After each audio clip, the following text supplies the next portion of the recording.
आपल्या शहरातील, जिल्ह्यातील आणि राज्यातील ताज्या बातम्या पाहण्यासाठी TV7 न्यूज चॅनल सबस्क्राईब करा आणि बेल आयकॉनवर क्लिक करा.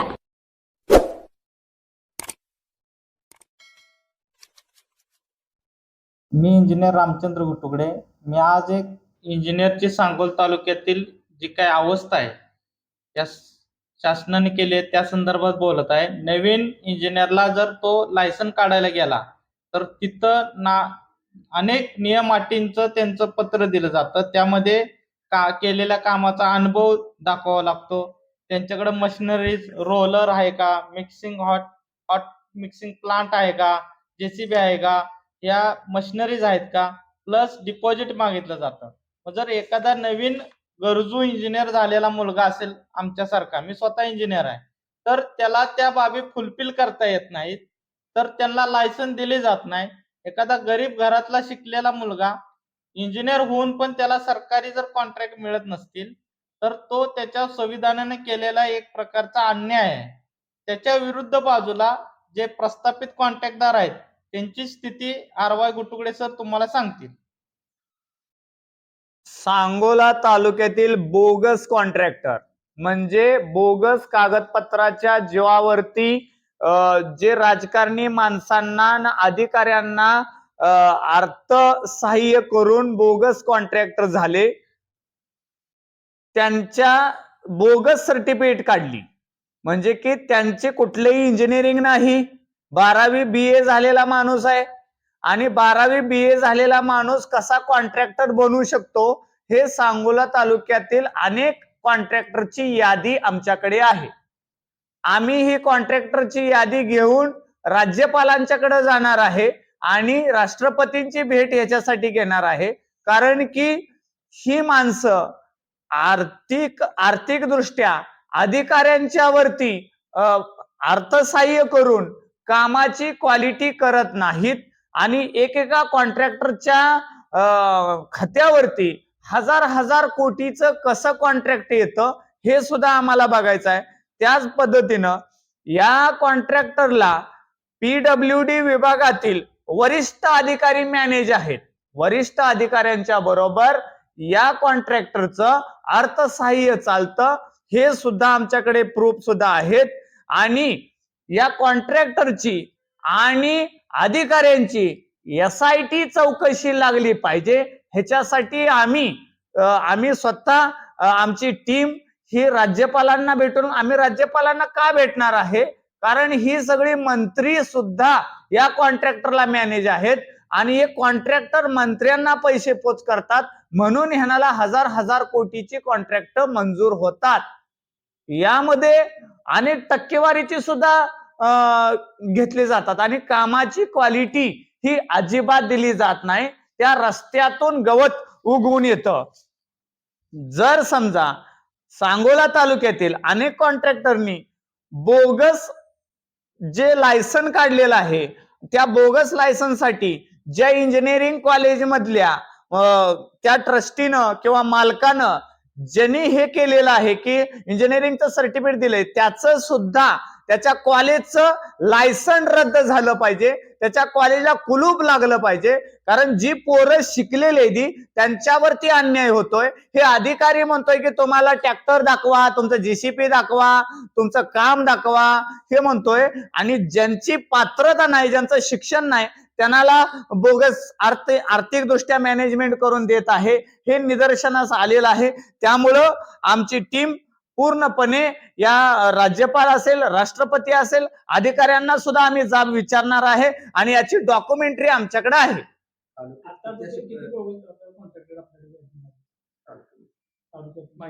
त्याची 2 दिवसामध्ये खात्रीशीर सूत्रा करून तुम्हाला पत्रकार बांधवांच्या समोर माहिती कळेल. नावानिशी कॉन्ट्रॅक्टर कोणाचे बोगस सर्टिफिकेट आहेत, किती मंजूर झालेले आहेत. आमच्या निदर्शनास 4 ते 5 कॉन्ट्रॅक्टर, आमच्या मोठमोठे कॉन्ट्रॅक्टर आमच्या निदर्शनास तालुक्यातील आहेत, ज्यांच्याकडे लायसन नाही. हे आमच्याकडे निदर्शनास आलेलं आहे. ते आम्ही मुख्यमंत्र्यांच्या निदर्शनास आणून देऊ, ही 100% आम्ही करू. आणि अधिकारी काय करतात, काम पूर्ण झालेलं नाही, रस्त्याचं कोणतंही काम पूर्ण झालेलं नाही, त्याचं क्वालिटी कंट्रोल करून माहिती घेतलेली नाही, तरी सुद्धा वर्क डन म्हणजे काम पूर्ण झालेल्याचा दाखला कसा देतो, त्यानं किती पैसे खाल्ले, किती कोटी रुपयाला तो मॅनेज झाला, याची सुद्धा SIT चौकशी झाली पाहिजे. ही ग्रामस्थांच्याकडून मागणी आहे, ही काय आम्ही काय मागणी नाही करत, ही लोकांच्याकडून मागणी आहे. दबक्या आवाजामध्ये आम्ही या ठिकाणी आलेलो आहे. आणि कॉन्ट्रॅक्टर नसताना, आता बघा, एखादा माणूस कॉन्ट्रॅक्टर नसतो त्यावेळेला त्याची प्रॉपर्टी किती असते हे चेक करा. आणि कॉन्ट्रॅक्टर झाल्यानंतर 2 वर्षातच त्याच्या नावावरती बंगला असतो, त्याच्या नावावरती हॉटेल्स असतात, त्याच्या नावावर लॉजिंग असतं, त्या नावावर उतारे वाढलेले असतात.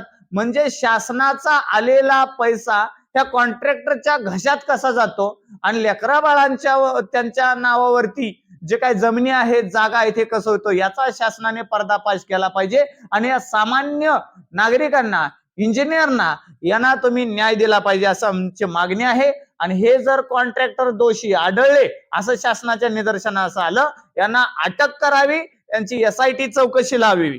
त्याचबरोबर बोला, मोठे PWD चे वरिष्ठ अधिकाऱ्याची लाईन आहे माझ्याकडं.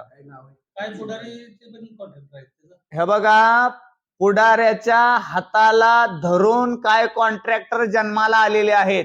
तो जन्मता कॉन्ट्रॅक्टर नसतो, पुढाऱ्याला पैसा पुरवावा म्हणून पुढाऱ्यांनी काय कॉन्ट्रॅक्टर जन्माला घातलेले असतात. अशा सुद्धा कॉन्ट्रॅक्टरची लिस्ट बोगस आमच्याकडे आहे. आणि ज्यांनी बोगस इंजिनिअरिंगचं सर्टिफिकेट दिलं त्या सुद्धा कॉलेजची नावं आमच्याकडे आहेत. ही 100% 2 ते 4 दिवसात पत्रकार बांधवांच्या समोर आणू.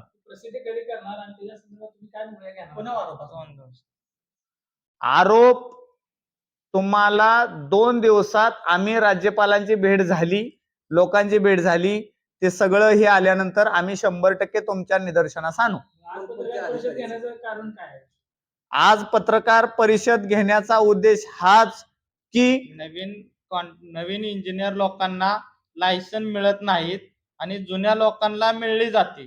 तर नवीन लोकांवर तो, आता मी स्वतः इंजिनियर आहे, त्याला आम्हाला लायसन मिळणं झालेत, हे वेगवेगळे नियम लावतात. आमच्याकडे पैसे कुठने येणार?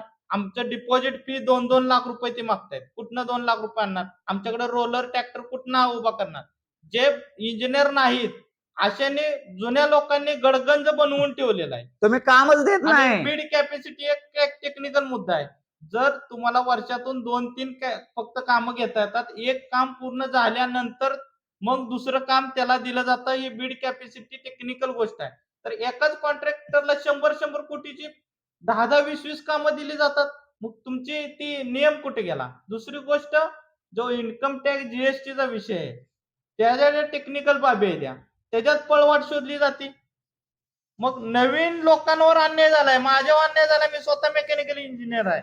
मग आमच्यावर जर अन्याय होत असेल तर मग आम्हाला त्याच्यावर आवाज उठवणं ही काळाची गरज आहे ना.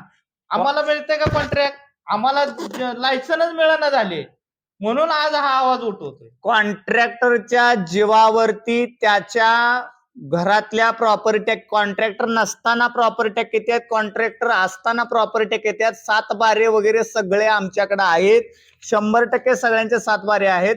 वेळ आली की चांगल्या तुम्हा सगळ्या पत्रकारांना एकत्रित करून हे प्रदर्शित केले जातील. हे आणि अर्जात सुद्धा मुद्दे आहेत सगळे. तुम्हाला त्याची प्रत आम्ही तुम्हाला देऊ. फक्त आम्हाला जाचक अटी लावल्या या अधिकाऱ्यांनी, म्हणून ही आम्हाला पत्रकार परिषद घ्यावी लागली. कारण हे 10वी शिकलेली, 12वी शिकलेली ह्यांना जर जाचकाठी लागत नसतील तर इंजिनियर झालेल्या पोरांना तुम्ही जाचकाठी का लावता? म्हणून ती पोरं पुढे जात नाहीत. अटी नियमचं GR आपल्याकडे आहे ना, डॉक्युमेंट आहे, देतो की तुम्हाला, 100% देतो. त्या ठिकाणी असं वाटतं की कॉन्ट्रॅक्टर आहेत, त्यांच्या कोणतर नातेवाईकातलं कोणाचं डिग्री झाले त्यालाच ती सरकारी कॉन्ट्रॅक्टरची. मग त्याच्याकडे ट्रॅक्टर आहे का बघा, JCP आहे का बघा, हायवा आहे का बघा. तो काय करतो, दुसऱ्या कुठल्या तर सब कॉन्ट्रॅक्टरला काम 10-10%, 5-5% घेऊन विकून टाकतो. अशीच अवस्था आहे. तुम्ही कुठेही चेक करा. काही लोक दबक्या आवाजात बोलत नाहीत, आम्ही बोलतो